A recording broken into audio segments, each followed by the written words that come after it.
दिल्ली विश्वविद्यालय की अकादमिक परिषद ने शुक्रवार को सिलेबस में कई बदलाव को मंजूरी दी है। इनमें शायर मोहम्मद इकबाल को बीए राजनीति विज्ञान के पाठ्यक्रम से हटाना भी शामिल है। अधिकारियों ने यह जानकारी दी है। उन्होंने कहा है कि परिषद ने विभाजन अध्ययन, हिंदू अध्ययन और जनजातीय अध्ययन के लिए नए केंद्र स्थापित करने के प्रस्ताव को मंजूरी दी है। आपको बताते चले कि इकबाल ने ही प्रसिद्ध और लोकप्रिय सारे जहां से अच्छा हिंदुस्तान हमारा गीत लिखा था।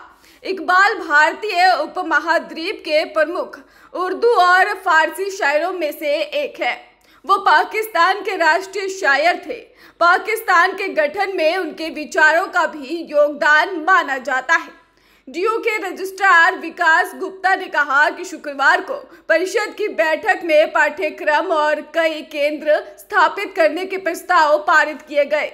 गुप्ता ने यह भी कहा कि विभाजन, हिंदू और जनजातीय अध्ययन के लिए केंद्र स्थापित करने के प्रस्ताव पारित किए गए हैं।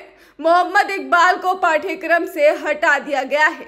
इकबाल को बीए राजनीति विज्ञान के पेपर आधुनिक भारतीय राजनीतिक विचार में शामिल किया गया था। आपको बताते चले कि प्रस्ताव पर विश्वविद्यालय की कार्यकारी परिषद से अनुमोदन को अंतिम मुहर की आवश्यकता होगी, जो कि 9 जून को मिलने वाली है।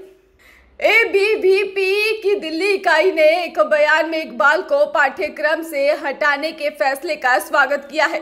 उन्होंने कहा है कि दिल्ली विश्वविद्यालय अकादमिक परिषद ने डीयू के राजनीति विज्ञान पाठ्यक्रम से कट्टर धार्मिक विद्वान मोहम्मद इकबाल को हटाने का फैसला किया। मोहम्मद इकबाल को पाकिस्तान का दार्शनिक पिता कहा जाता है। वो जिन्ना को मुस्लिम लीग में नेता के रूप में स्थापित करने में प्रमुख खिलाड़ी थे। मोहम्मद इकबाल भारत के विभाजन के लिए उतने ही जिम्मेदार है जितने कि मोहम्मद अली जिन्ना है। आपको बताते चले कि अकादमिक परिषद में 100 से ज्यादा सदस्य हैं। इकबाल को हटाने पर इन्होंने दिन भर विचार विमर्श किया। इनमें से कम 5 सदस्यों ने विभाजन अध्ययन पर प्रस्ताव का विरोध किया, इसे विभाजनकारी बताया है। इन सदस्यों ने कहा केंद्र के लिए प्रस्ताव विभाजनकारी है। इसका उद्देश्य बताता है कि केंद्र 1300 सालों में पिछले आक्रमण, पीड़ा और गुलामी का अध्ययन करेगा।